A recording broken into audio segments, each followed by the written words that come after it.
राजस्थान के एक छोटे से कस्बे में सदियों पुरानी एक हवेली थी, मल्होत्रा हवेली। लोग कहते थे कि उस हवेली में कोई रहता नहीं, लेकिन हर रात वहां से धीमी धीमी आवाजें आती थीं। कभी कंगनों की खनक, कभी किसी औरत की करुण चीख, तो कभी किसी बच्चे की रोने की आवाज। गांव के लोग उस हवेली के पास जाने से भी कतराते थे, लेकिन शहर से आए कुछ युवाओं ने सोचा कि यह सब अंधविश्वास है, और सच्चाई जानने के लिए उन्होंने हवेली में एक रात गुजारने का प्लान बनाया। जैसे ही वे हवेली के अंदर दाखिल हुए, वहां की दीवारों पर उखड़ी हुई पपड़ी, टूटी खिड़कियां और छत से लटकते हुए जाले उन्हें अजीब सा एहसास दिलाने लगे।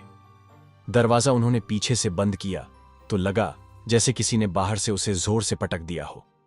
अचानक सीढ़ियों के ऊपर किसी औरत की परछाई दिखी। वह धीमे धीमे सीढ़ियां उतर रही थी। सफेद साड़ी, बिखरे बाल और चेहरे पर ऐसा सन्नाटा कि रूह कांप उठे।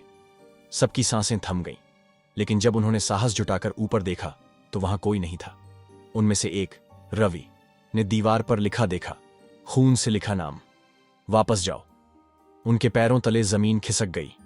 रात जैसे जैसे गहराती गई, हवेली की खामोशी और डरावनी होती गई।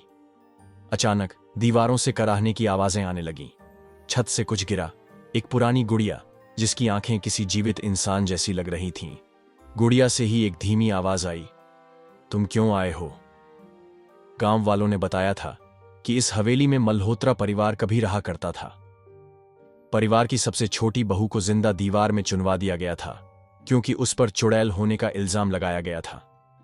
तब से उसकी आत्मा हर रात हवेली में भटकती है, और जो भी अंदर जाता है वह कभी सही सलामत बाहर नहीं आता। रात के 12 बजे अचानक हवेली का दरवाजा अपने आप बंद हो गया। बाहर खड़े गांव के लोग भी डरकर भाग गए। अंदर उन युवाओं की चीखें गूंजने लगीं।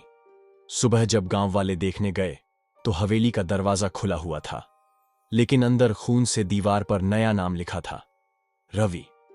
और उन युवाओं में से कोई कभी नहीं मिला।